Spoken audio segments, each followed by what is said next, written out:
রাত্রে 12টা বাজে আমরা বেরিয়েছি কৈলাসহর যাব। রাত্রে 12টা একটার সময় আমরা ঘুরাই। রাত্রে ঘুরানির মজাটাই আলাদা। 12টা একটার সময় ঘুরাইলেও মজাটাই খুব আলাদা। সব দিকে অন্ধকার, কিচ্ছু নাই, কিন্তু আমরা ঘুরে নিয়ে গেছি। সাহস আছে আমরা, যাই হোক। আর সাহসটা করা খুবই জরুরি, দরকার কিন্তু সাহসটা করা।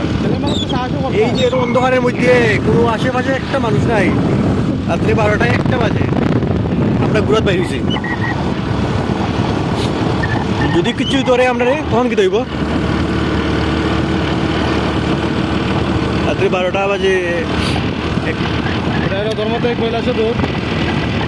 12টা 1টার সময় আমরা ঘুরে যাচ্ছি। কোনো কিচ্ছুই নেই, কিচ্ছুই নেই, একটা মানুষ পর্যন্ত নেই এত অন্ধকার রাস্তার মধ্যে। সামনে কিনা ভূত বাইরিব না, কিনা যদি ভূত থাকে তো দেখছি রে ধরে বিষয় কিনা একটা লাইট স্পার্ক করতেছে। কিন্তু এরকম ঘোরা তো খুব দরকারি। রাত্রে 12টায় আমার মনে হয় রাত্রে এরকম ঘোরানিটা খুব দরকার। লাইফটা এনজয় করাটা খুব জরুরি। এইরকম স্কাই কাটিং করতে লাগে। হয়, এইরকম সাহস লইয়া রাত্রে 12টা 1টার সময় বাইরেও নেই একটা বিষয়, যেটা আমরা বাইরেছি। একটা মানুষ নাই। মিডিলে আমরা পুলিশে ধরছিল, কইসলো কই যেতাম, তখন আমরা একটু বুঝে তারা কইছি, হওয়ার পরে হে মানছে যে ঠিক আছে যাও। পুলিশ আঙ্কেলটাকে কইলো যে ঠিক আছে, ঘুরানিটা খুব দরকার।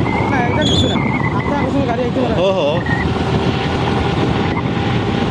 একটা মানুষ নাই, একটা মানুষ নাই, একটাও মানুষ নাই। এই slow slow slow slow slow slow slow এই অন্ধকারের মধ্যে